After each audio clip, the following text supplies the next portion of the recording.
इनकी हुकूमत थी।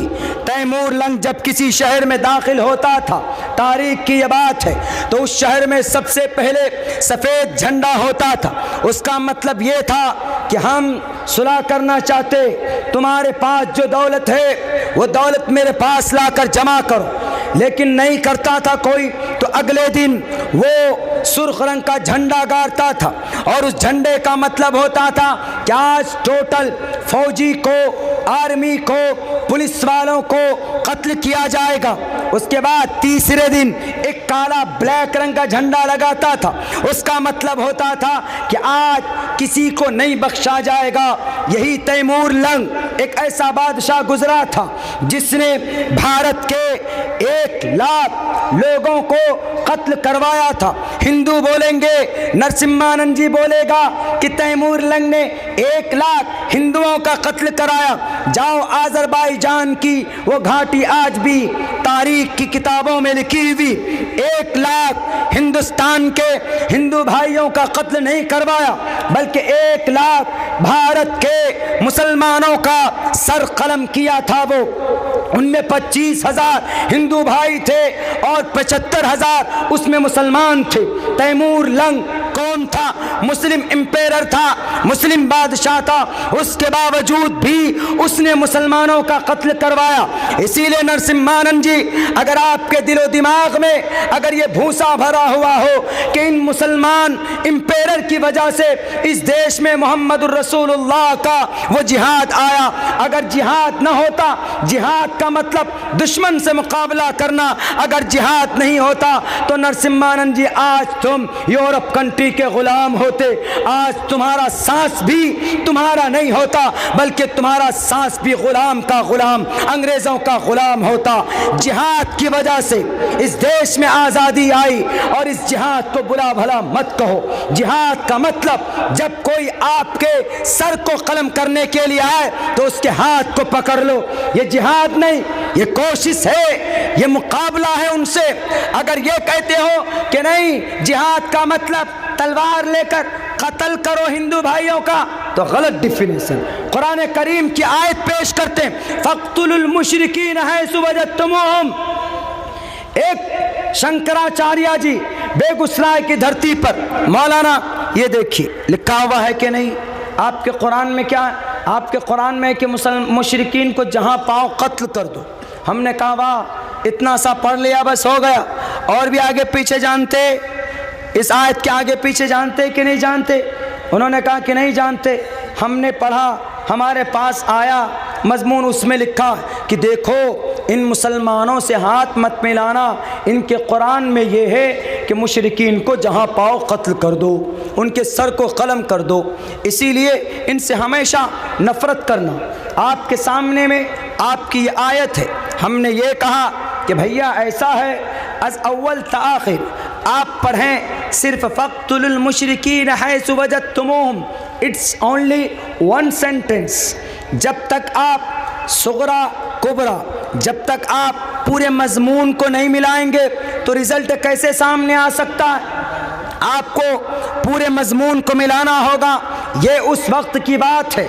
आप ये बात बताइए, आप किसी आदमी से अलायंस करते कि भाई हमारा और आपका मुआहदा बिजनेस के अंदर, लेकिन उसमें कोई बेईमानी नहीं होगी, कोई गद्दारी नहीं होगी। जब आप दोनों की कंडीशन लगती, एग्रीमेंट होता है, लेकिन वहाँ पर दूसरा वाला फरीक अगर आपको धोखा दे देता है, और जब मुआहदा हुआ था उसमें यह लिखा गया था जो धोखा देगा उसको जेल में डाला जाएगा, ये कंडीशन लिखी गई थी। अब जो धोखा देगा तो कंडीशन के तहत कहाँ जाएगा? जेल में जाएगा। ऐसे ही मोहम्मदुर रसूलुल्लाह का मुआहदा हुआ था किन लोगों के साथ? यहूद और नसारा के साथ, कि कहीं पर भी हमारे साथ कोई छल कपट नहीं होना चाहिए। आप अपना काम करो, हम अपना काम करेंगे। लेकिन कुछ लोगों ने छल कपट शुरू कर दिया, गद्दारी शुरू कर दी। तब अल्लाह तबारक व तआला ने ये बात कही। इसको मिसाल में समझिए। आप भारत के लोग, आपको बांग्लादेश जाना हो तो आप कैसे जाएंगे? वीज़ा लेंगे। अगर आप वीज़ा नहीं लेते हैं तो आपको क्या समझा जाएगा? यू आर टेररिस्ट आपको AK-47 की 315 की गोली निकाल कर आपके सीने को छलनी कर देंगे। क्यों? आप बिना परमिशन के जा रहे हो, आपने कानून के खिलाफ वर्जी की। तो भारत के मोहम्मद रसूलुल्लाह और यहूद व नसारा के बीच में वीज़ा का मामला एग्रीमेंट बना था, कोई किसी की खिलाफ वर्जी नहीं करेगा। जब एक देश के अंदर बिना परमिशन के अगर कोई घुसता है तो उसको गोलियों से छलनी कर दिया जाता है। तो जब वहां पर मुआहदा हो गया कि कोई एक दूसरे के बॉर्डर को क्रॉस नहीं करेगा, तो अगर कोई करता है तो अल्लाह ने कहा कि मुशरिकीन को पकड़ कर कत्ल कर दो। मुशरिक कौन होते हैं? जो एक अल्लाह को नहीं मानते, अनेक अल्लाह को मानते। तो उस वक्त यहूद व नसारा वो उनका कॉन्सेप्ट अल्लाह के बारे में प्योर नहीं था, जिसकी बुनियाद पर यह चीज नाजिल की गई। उन्होंने गद्दारी की थी, उन्होंने धोखा दिया था। तब अल्लाह ने कहा कि धोखा देने वालों मुशरिकीन को जहां पर भी पाओ उनको कत्ल करो। ये उन लोगों के लिए था। नरसिम्हानंद तिवारी जी, नरसिम्हानंद सरस्वती जी, कुरान पर एलिगेशन लगाने से पहले याद कर लेना अब्दुल्ला सालिम को, याद कर लेना जमील अख्तर शफीक को, याद कर लेना मौलाना जर्जीस को, याद कर लेना मौलाना अरशद मदनी को, याद कर लेना हमारे अकाबिरीन को। एक मर्तबा इल्जाम लगाने से पहले, इसलिए कि हम कुरान भूले नहीं, हम अहादीस भूले नहीं, हम सीरत भूले नहीं।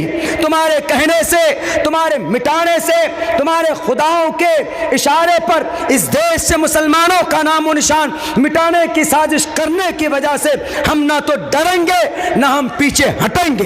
हम जलसों में लोगों को बताएंगे तुम्हारी ये तारीख, तुम्हारे कुरान में ये फरमान, तुम्हारे नबी की ये सीरत है, तुम्हें इसके मुताबिक अपनी जिंदगी गुजारनी चाहिए। गोली मारनी है हमारे सीने पर, मार दो, हम शहीद हो जाएंगे, लेकिन अपने इस मुल्क के अंदर इस कौम को लुटने नहीं देंगे, इस कौम के नाजायज खून बहाने तुम्हें नहीं देंगे। भारत के संविधान में ये बात लिखी हुई, हम कुरान पढ़ते हैं तो हमको संविधान ने इजाजत दी, हम नमाज पढ़ते हमको संविधान ने इजाजत दी। कोई मंदिर में जाकर घंटा बजाता है और वहां पर ईश्वर की भक्ति करता है, संविधान ने उसको इजाजत दी। कोई गुरुद्वारे के अंदर अगर वहां पर अपना अगर वहां पर मूल मंत्र पढ़ता, एक ओंकारा सतनाम करता विरुद्ध नरवु नरवीर, उनको भारत के संविधान ने इजाजत दी। तुम नहीं रोक सकते। तुम्हारे बाप का, तुम्हारे दादा का, तुम्हारे परनाना का ये देश नहीं। ये देश इस धरती के अंदर आदिवासी से शुरुआत हुई थी। इस देश का मूल सबसे पहली जनरेशन यही आदिवासी के लोग, यही संथाल लोग। इनको तीसरे दर्जे के शहरी बना दिया, इनको गरीब मजलूम बना दिया। आपने कह दिया कि नहीं, तुम कौन हो? तुम छोटे तबके के लोग। कहां से आया यह अकीदा? कहां से? शूद्रो ब्रह्मणतामिति ब्रह्मणश्चैति शूद्रताम क्षेत्रीय जाति वितरत्वम विगाद्वीच्यम तथेच्छा सएक एवात्र पति परजानाम कथम पुनर्जाति कीर्ता पर भेदा। यह मंत्र मैं कई जगह पर पढ़ चुका हूं, आज भी बताता हूं कि जमीन पर कोई पाक ना पाक दुनिया की नजर में कोई छोटा बड़ा ईश्वर की नजर में नहीं होता। आदमी का कर्म उस छोटा और बड़ा होता। एक आदमी शराब पीता है, एक आदमी नमाज पढ़ता, तो नमाज पढ़ने वाले का कर्म अच्छा है, शराब पीने वाले का कर्म घटिया है। ये चीज़ है। किसने बताया? लोगों को बेवकूफ़ बनाया। और कब से यह अकीदा चला? जब ईरान से लोग आए थे तो बड़े शातिर लोग थे, उन्होंने कहा कि अरे भारत के अंदर तो ये जाहिल लोग रहते हैं जो लकड़ियाँ और पत्थर जला जला कर अपना खाना बनाते हैं। एक काम करो, इन लोगों को बेवकूफ़ बनाओ। और उन्होंने वहाँ पर क्या कहा उन लोगों से कि हे लोगों, ईरान से जो कौम आई थी आज की तारीख में वो कौम ब्राह्मण मानी जाती। उन्हीं ने कहा कि देखो हम ब्राह्मण हैं, हमारे पास दौलत है, हमारे पास रुपया पैसा। तो आदिवासी लोगों ने कहा कि सर गुरुजी, आप लोग आखिर क्या करते हैं जो इतनी दौलत आपके पास है? उन्होंने कहा कि पता हम क्या करते, हम ये करते। उन्होंने तफसील बताई। फिर उन्होंने कहा कि देखो तुम लोग अच्छे काम करो, तुम लोग चोरी नहीं करोगे, तुम लोग इस धरती पे हमारा सेवा करोगे।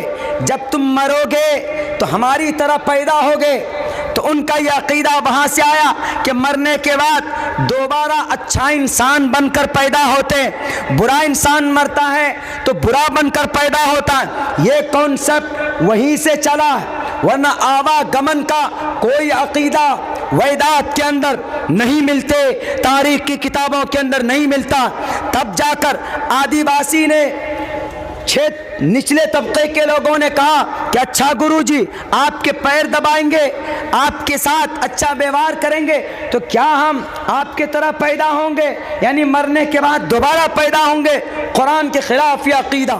قرآن میں دوبارہ مرنے کے بعد دوبارہ زندہ اللہ کے سامنے ہوں گے، دنیا میں دوبارہ نہیں آئیں گے۔ مرنے کے بعد اللہ کے سامنے ہوں گے، حشر کے میدان کے اندر ہم لوگ سامنے آئیں گے اور پھر وہاں پر حساب کتاب ہوگا۔